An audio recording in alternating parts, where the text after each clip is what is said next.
tal como hemos estudiado, las organizaciones son sistemas abiertos, es decir, que se relacionan con el entorno. ¿Cómo se da esa relación?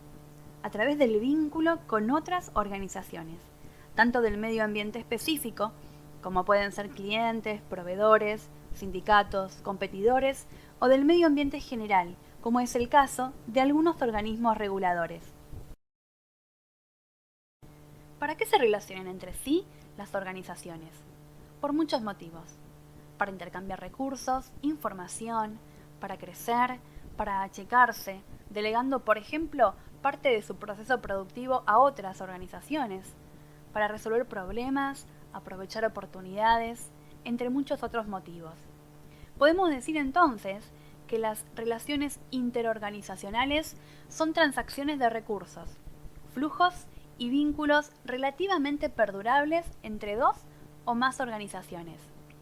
Por tradición, estas transacciones y relaciones se consideraban un mal necesario para obtener lo que la organización necesitaba.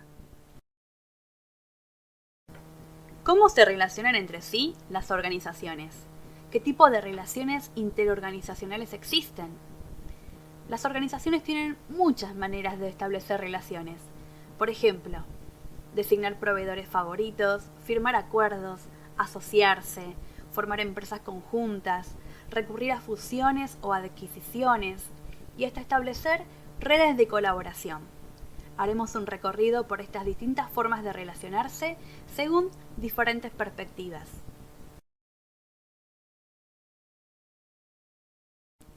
Una mirada tradicional, como lo es la teoría de la dependencia de recursos, supone que una empresa compite por sobrevivir y ganar la supremacía a otras empresas independientes.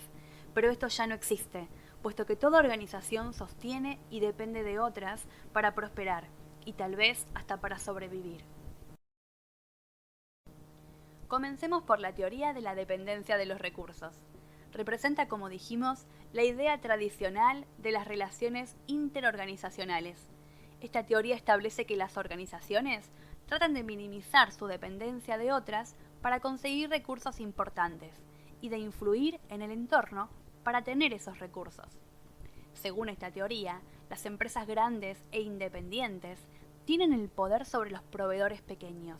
Los líderes de las organizaciones deben, por lo tanto, desarrollar estrategias que resulten en la adquisición de recursos y la supervivencia de la organización. Siguiendo con esta teoría, para sobrevivir, una organización trata de extenderse y cambiar o controlar los elementos del contexto. Algunas estrategias posibles para influir en los recursos del entorno se vinculan con establecer relaciones formales con los principales elementos del contexto, adquirir participación en la propiedad de otra organización, formar empresas conjuntas y sociedades, comprometer a los principales participantes, reclutar ejecutivos y utilizar publicidad y relaciones públicas. Veamos en qué consiste la idea de establecer relaciones formales. Una estrategia es adquirir participación en la propiedad de otra organización. Las empresas usan varias formas de propiedad para aminorar la incertidumbre en un área importante de la compradora. Por ejemplo, una empresa podría comprar una parte de otra que le daría acceso a tecnología, productos u otros recursos que por ahora no tiene.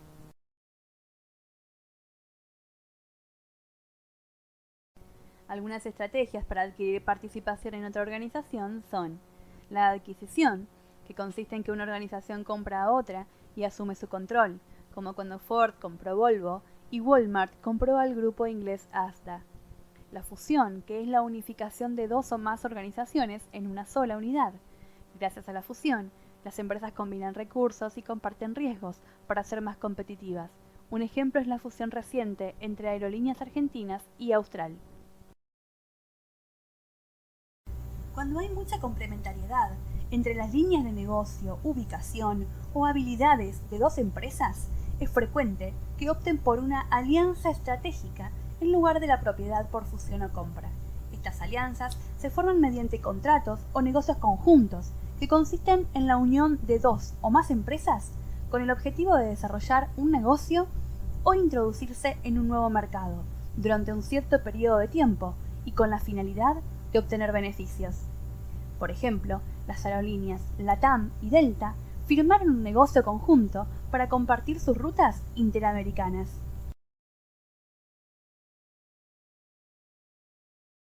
Dentro de la opción de comprometer a los principales participantes, tenemos la cooptación, que ocurre cuando los líderes de sectores importantes del entorno se hacen parte de la organización. Por ejemplo, tiene lugar cuando clientes o proveedores influyentes se incorporan al consejo de administración, como cuando el alto directivo de un banco ocupa un lugar en el consejo de administración de una empresa manufacturera. Como miembro del consejo, el banquero se sentiría cooptado psicológicamente para actuar en interés de la manufacturera.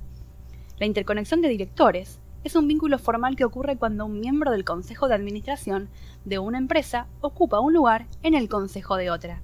Esta persona es un enlace de comunicación entre las empresas y puede influir en políticas y decisiones. Transferir e intercambiar ejecutivos también representa un método de establecer vínculos favorables con organizaciones externas. Tener canales de influencia y comunicación entre las organizaciones reduce la incertidumbre financiera y la dependencia. Las relaciones públicas son como la publicidad, salvo que los comunicados son gratuitos y se dirigen al público en general. Los encargados de las relaciones públicas colocan a la organización bajo una luz favorable mediante discursos, páginas de internet, boletines de prensa y en la televisión. Con las relaciones públicas se pretende moldear una imagen de la empresa en la mente de los clientes, proveedores y autoridades. La cadena de suministros es la secuencia de proveedores y compradores que abarca todas las etapas del procesamiento, desde obtener las materias primas hasta la distribución de los bienes terminados a los consumidores. Numerosas organizaciones cultivan relaciones estrechas con los principales proveedores para tener el control de los recursos necesarios. La administración de la cadena de suministro es el manejo de la secuencia de proveedores y compradores que abarca todas las etapas del procesamiento. La gestión de la cadena de suministros es una forma de relación interorganizacional. Les dejamos un video explicativo para profundizar en cómo se vinculan las organizaciones en la cadena de suministros. El objetivo de este vídeo es que conozcáis los sistemas de gestión de la cadena de suministro, en inglés Supply Chain Management, y por eso estas siglas de SCM. Bien, un sistema de gestión de la cadena de suministro trata con la red de negocios que participan en la creación de un producto o servicio desde el principio hasta que se entrega al cliente. Empieza con la adquisición de materiales y dónde se almacenan, cómo se transportan, luego cómo se convierten en producto final y luego cómo se transporta ese producto final, cómo se almacena y cómo se entrega al cliente final. ¿Por qué aparecen? Porque lo que son está claro, pues intentar gestionar el movimiento y almacenamiento de materias primas, producto final, el proceso de producción y luego almacenamiento del producto final y distribución. ¿Pero por qué? Pues aparecen estos sistemas cuando las grandes organizaciones intentan hacerse más competitivas centrándose en su negocio, en lo que es el core, el núcleo de su negocio. Y para eso, y de esa forma haciéndose más flexibles. ¿Y para eso qué hacen? Pues reducen los costes financieros y, por ejemplo, la parte de distribución la contratan con una empresa, la parte de materiales la subcontratan con otra. Digamos que participan menos del proceso de producción. Y de esta forma lo subcontratan en una empresa que está centrada en eso y entonces es más efectiva desde el punto de vista de costes. Pero esto tiene un efecto en que se incrementa el número de organizaciones que participan en la producción de un producto y además el control logístico de la empresa madre es menor. Entonces, menos control y más empresas pues llevó a la creación de la gestión de cadena de suministro y la creación de cadenas de suministro. Que el principal objetivo es mejorar la confianza y la colaboración entre los distintos proveedores que participan en la creación de un producto, de forma que ya no se vean solo como proveedores, sino que sean partícipes de que ese producto llegue a tiempo al mercado. De hecho, por ejemplo, Ford tiene varios de sus proveedores en el parque de proveedores alrededor que están integrados completamente en el proceso productivo de Ford y tienen sus inventarios los puede ver Ford y entonces se puede organizar toda la cadena en función de lo que tienen los demás para mejorar la velocidad y para reducir los costes. Bien, ¿qué implica? ¿Qué se tiene en cuenta a la hora de gestionar un proceso de estos? Pues tenemos que seleccionar los proveedores de materia prima y de servicios, dónde van a estar sus almacenes y qué niveles de inventario deben tener para que no se produzcan roturas, pero que tampoco haya demasiado inventario. Luego, seleccionar las rutas de transporte y los medios de transporte para que sean lo más eficiente posible. ¿Dónde vamos a poner las fábricas y qué procesos vamos a poner en cada fábrica para que vaya lo mejor posible? Luego, ¿dónde vamos a poner los almacenes de producto final y qué niveles de inventario necesitamos para lo mismo? Y luego, ¿cómo vamos a llevar ese producto final a los usuarios y en qué plazos, etcétera, etcétera? Bien, como veis, es todas las fases de la creación del producto. Realmente un sistema de gestión de la cadena de suministro lo que hace es gestionar redes muy complejas y además muy dinámicas que van cambiando. Por ejemplo, aquí tenéis una que sería de fabricación de un portátil, que tenemos pues distintos suministradores de materia prima, luego tenemos suministradores de primer nivel que hacen los primeros montajes, luego pasan a los de segundo nivel que hacen los segundos montajes. Por ejemplo, en este caso sería aquí sería el petróleo, los que hacen el plástico, los que hacen el teclado y al final los que hacen el portátil. Y luego de ahí pasa a un distribuidor de gran nivel y de ahí pasa a una tienda de ordenadores y de ahí pasa a un cliente. Fijaos qué red más compleja que además puede cambiar fácilmente y de estos suministradores hay montones. Bueno, pues lo que buscamos para conseguir que eso funcione lo mejor posible es tener la cantidad exacta de materiales o servicios requeridos en el sitio exacto y en el momento exacto para que los inventarios sean lo menos posible, pero el producto salga siempre a tiempo. Para esto tenemos que encontrar los suministradores que sean competitivos en precio, que sean fiables en calidad y que además sean capaces de cumplir los plazos y tener la capacidad de producción necesitada. Ahí es nada. Y luego también queremos estudiarlo todo para que los niveles de inventario sean lo menor posible, tanto de materias primas como de producto acabado, para que eso no nos cueste dinero. Y por otro lado, en cadenas tan complejas muchas veces se producen pérdidas de inventario. Hay que intentar minimizar estas pérdidas de inventario. Bien, para conseguir esto, ¿qué hacemos? Pues mejorar la colaboración y confianza de los proveedores, de los colaboradores, que se pueden llegar a llamar en este caso compañeros de la cadena de suministro. Luego, también incluye lo que es lidiar con los pagos a los suministradores y los cobros de clientes, intentar maximizar la eficiencia, como ya hemos dicho. Todo para mejorar la competitividad del negocio, porque lo que realmente buscamos es crear una cadena de valor empresarial que responda como si fuera una única organización a las necesidades de los clientes. Y con esto termino.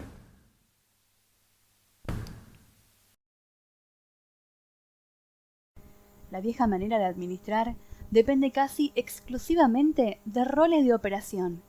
Defender las fronteras de la organización y mantener el control directo sobre los recursos. Pero ahora, los roles de colaboración son más importantes para prosperar. Las iniciativas importantes no son únicamente descendentes, sino que cruzan las fronteras que separan las unidades organizacionales. Más aún, ahora las relaciones horizontales incluyen vínculos con proveedores y clientes que se convierten en parte del equipo. Veremos a continuación otras formas en que las organizaciones se vinculan de manera más integrada. SAP y Microsoft se pelean con fiereza por los clientes, pero declararon una tregua para desarrollar juntos un software para que las hojas de datos de Microsoft pudieran importar información del programa contable de SAP. En nuestros días, una tendencia muy difundida entre las organizaciones es la de reducir las fronteras y aumentar la colaboración entre las empresas, muchas veces incluso entre los competidores. Una nueva visión descrita por James Moore, doctor en psicología, autor del libro La muerte de la competencia, arguye que las organizaciones están evolucionando hacia ecosistemas de negocios. Un ecosistema organizacional es un sistema formado por la interacción de una comunidad de organizaciones y su entorno.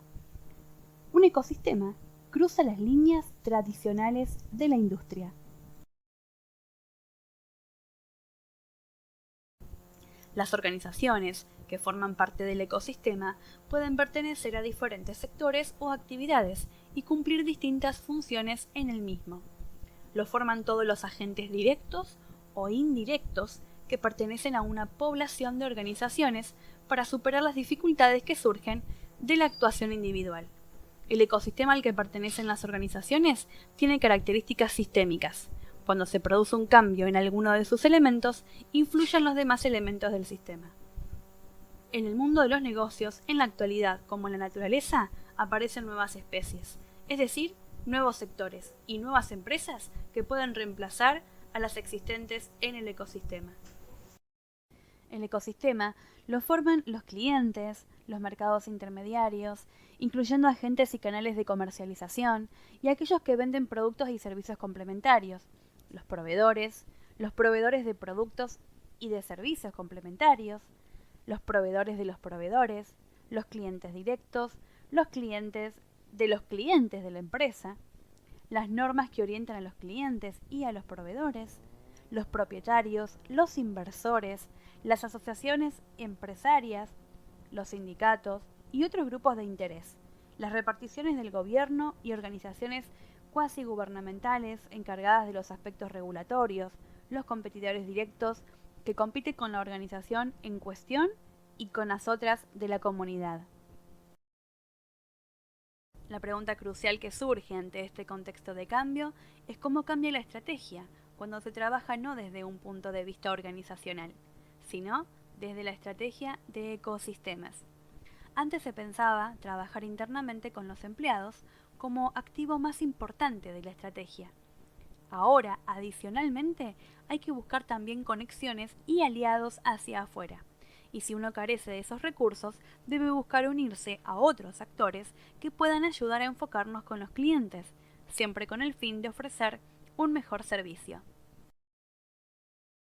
La perspectiva de las redes de colaboración es una alternativa emergente de la teoría de la dependencia de recursos.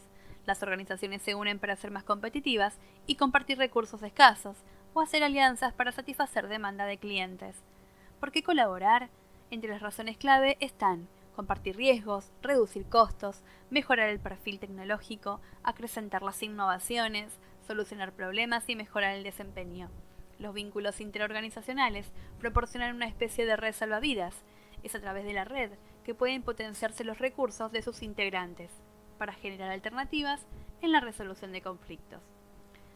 La colaboración entre diferentes organizaciones a estos niveles favorece notablemente la generación de nuevos emprendimientos y mejora la competitividad de las organizaciones establecidas. Las redes de colaboración se dan entre organizaciones sociales sin fines de lucro y hasta entre empresas de distinto tipo.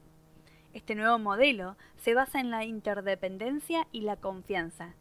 Todas las organizaciones participantes de la red mejoran porque se ayudan unas a otras. Esto requiere un cambio de paradigma en quienes gestionan las organizaciones, basado en prácticas comunitarias de colaboración y formas comunes de organizarse.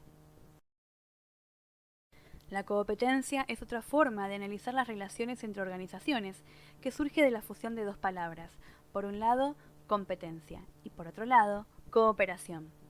Fueron los autores Barry Nalebuff y Adam Brandenberger quienes presentaron por primera vez este concepto en el año 1996. Lo hicieron en su libro Competencia, que explica un modelo de pensamiento innovador en relación a la teoría matemática de juegos. Esta teoría tiene como principal base la siguiente hipótesis: para que haya un ganador, no tiene por qué existir un perdedor. El principal objetivo es que ambas partes salgan ganando con la estrategia, dando lugar a la transformación de sinergias positivas a partir de la cooperación. El principio básico de la competencia consiste en cooperar cuando se trata de crear o agrandar una torta y compartir cuando se va a repartir. Desde la perspectiva de la competencia, la mayoría de los negocios solo prospera si los demás también prosperan, lo que le dará mayor seguridad y permitirá que mejoren los ingresos. Si se instala una estación de servicio al costado de la ruta, en el medio del monte, solo va a parar aquel automovilista que se esté quedando sin nafta. Pero si al lado se instala una gomería, un restaurante, una hostería, un almacén de productos regionales, aumentan proporcionalmente las posibilidades de que alguien pare y sin embargo nadie pierde. Es cuestión de éxito mutuo más que de destrucción. Es una situación de ganador-ganador. Esto indica que también están cambiando los paradigmas acerca de la competencia. En los negocios, el éxito de unos no exige que otros fracasen. Puede haber múltiples ganadores. Existen diferentes prácticas en las que se ejerce competencia. Veamos algunas de ellas. Uno de los tipos de competición más comunes y extendidos en la actualidad es la franquicia. Se conoce como tal a un acuerdo mediante el cual una determinada empresa, llamada franquiciadora, otorga procedimientos y métodos a otra, denominada franquiciada, para la elaboración de un producto y o la prestación de un servicio, a cambio de una compensación económica. Esta es una de las alternativas más demandadas para expandir una marca a nivel internacional. El intraemprendizaje es la acción de emprender dentro de una empresa ya existente, es decir, la relación que existe entre una empresa, por lo general de gran tamaño, y otra pequeña cuya creación se favorece mediante parte de su equipo. La primera compañía se desintegra, dando lugar a una externalización, mientras que la nueva empresa es subcontratada por la matriz, la cual presta apoyo tanto técnico como financiero al nuevo proyecto. La subcontratación o outsourcing es el proceso en que una organización contrata a otra y le delega la responsabilidad de la realización de ciertas tareas o actividades. Nace generalmente de la necesidad por parte de las organizaciones de reducir costos y enfocar sus actividades a tareas que realmente generen un valor agregado al producto o servicio que brindan. Entre las principales actividades que se subcontratan se encuentran las tareas de contabilidad, recursos humanos como puede ser la selección de personal, marketing o fabricación de determinadas piezas para un producto final.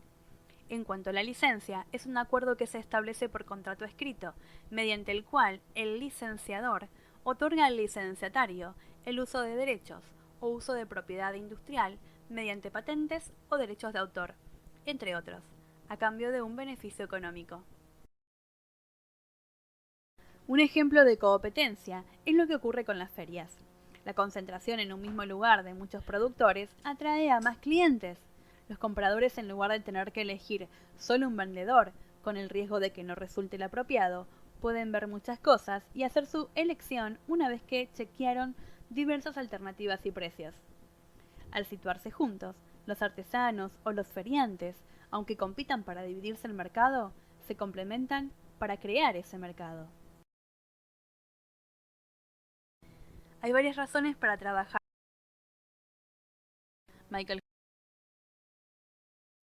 Hay varias razones para trabajar con competencia.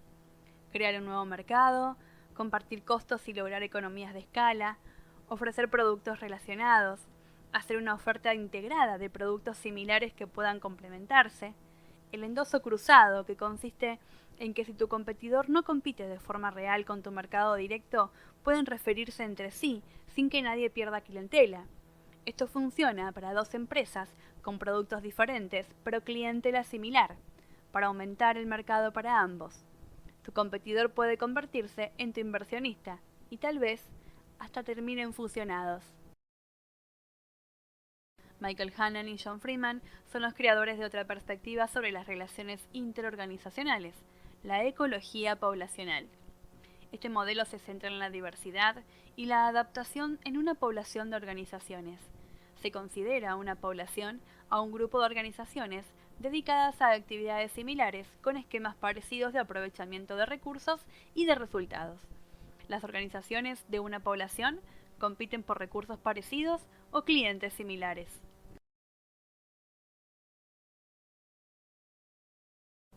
Según la perspectiva de la ecología poblacional, cuando se toma en conjunto una población de organizaciones, es el entorno el que determina qué organizaciones sobreviven y cuáles no. La premisa es que las organizaciones presentan una inercia estructural y se les dificulta adaptarse a los cambios del entorno. Según Hannan y Freeman, las organizaciones que sobreviven son generalmente las que se adaptan a los cambios del entorno. De esta forma, cuando surge un cambio en el contexto, lo probable es que las organizaciones antiguas se debiliten o desaparezcan y que surjan nuevas, mejor preparadas para satisfacer las necesidades del entorno. La organización debe satisfacer una necesidad en el entorno o será eliminada por selección. Sin embargo, la capacidad de las organizaciones de cambiar para adaptarse al contexto tiene muchas limitaciones, vinculadas a que ninguna organización es inmune al cambio social. En los últimos años, la tecnología ha impulsado enormes cambios en el entorno, que han significado el ocaso de muchas organizaciones anticuadas, llamadas dinosaurios, y la proliferación de nuevas tales como Google, Facebook, Mercado Libre, entre otras. Las empresas dinosaurio son aquellas que generalmente, aunque no necesariamente, al igual que los antiguos reptiles, tienen gran tamaño y sobre todo una estructura jerárquica que les impide moverse con la suficiente agilidad para adaptarse a las nuevas y cambiantes condiciones. El modelo de la ecología poblacional sostiene que continuamente aparecen organizaciones nuevas, y de esa forma las poblaciones organizacionales experimentan cambios permanentes. Toda nueva organización trata de encontrar un nicho, es decir, una porción de un segmento de mercado en la que los individuos que la forman poseen características y necesidades homogéneas que aún no están del todo cubiertas por la oferta del mercado. En las primeras etapas de una organización, el nicho es pequeño, pero al paso del tiempo llega a crecer si la organización tiene éxito. La perspectiva institucional ofrece otra forma de contemplar las relaciones interorganizacionales. Esta postura sostiene que las organizaciones adoptan estructuras y procesos para complacer a los terceros, y que estas actividades asumen el carácter de reglas en las organizaciones. El entorno institucional está compuesto por normas y valores de grupos de interés, clientes, inversionistas, asociaciones, consejos directivos, otras organizaciones, gobierno, comunidad, etc. Y es el entorno el que fija las normas que en la sociedad se consideran correctas para organizarse y conducirse. Las organizaciones, según esta perspectiva, buscan tener una buena reputación ante los grupos de interés, con el fin de reforzar su ventaja competitiva. Otra noción es que las organizaciones tienen dos dimensiones, una técnica que se refiere a las actividades cotidianas, internas, y una institucional, más visible para el público, que se rige por lo que el entorno externo espera de ella. Por ejemplo, como hoy en día se considera esencial que una empresa tenga una página web, muchas pequeñas empresas las tienen, aun cuando los costos de mantenerla son más altos que los beneficios que le otorgan. Tener la página web le hace tener una mejor imagen y ser más aceptada por su entorno. De este modo, las relaciones interorganizacionales se caracterizan por las fuerzas que hacen que se parezcan las organizaciones de una población similar. Pensemos, por ejemplo, en las casas de comida rápida. ¿Tienen similitudes en su forma de atender, en sus valores, en la manera que despachan sus productos? Esta similitud institucional es también llamada isomorfismo institucional. Ante las mismas características del entorno, los individuos de una población, en este caso las organizaciones, se parecen entre sí. ¿Cuáles son las fuerzas que favorecen este isomorfismo institucional?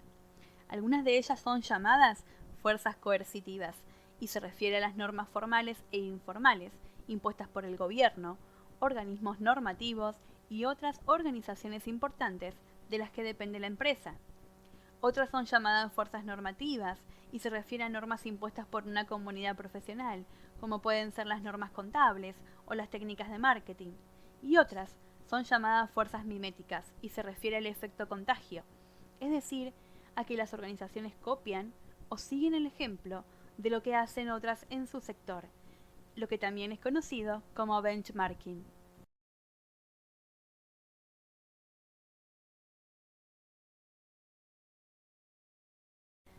Hemos llegado al final de este recorrido por la evolución de las relaciones interorganizacionales. Para terminar, les dejamos algunas preguntas para reflexionar y los invitamos a recorrer el Padlet, en el que encontrarán ejemplos y casos sobre todo lo analizado.